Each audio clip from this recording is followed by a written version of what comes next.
Hello friends, Neha એજ્યુકેટરમાં આપનું સ્વાગત છે। આજે હું તમારા માટે લઈને આવી છું ટકાવારીનો એક દાખલો। જે જીપીએસસીની પરીક્ષા હોય કે ગૌણ સેવાની એમની ફેવરિટ પેટર્ન છે આ ચૂંટણીના ઉમેદવારો વાળો દાખલો। તો ચાલો શરૂ કરીશું ટાઈમ વેસ્ટ કર્યા વગર।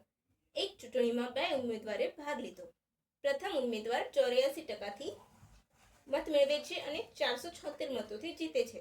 તો ચૂંટણીમાં કુલ કેટલા મત પડ્યા હશે?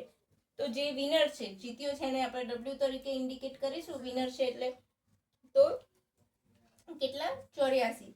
તો જે લૂઝર હશે એની પાસે કેટલા? અહીંયા આપણે 100% મતદાન કરીએ એટલે 16% હશે। આ બંનેની વચ્ચે તફાવત કેટલો થયો? બંનેની વચ્ચેનો તફાવત 68% છે, એટલે કે જે વિનર છે 68% થી જીતી ગયો છે। હવે અહીં કહે છે કે 68% એ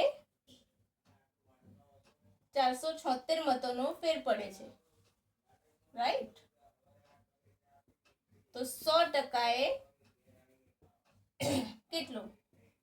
તો 476 ગુણ્યા 100/68, રાઈટ?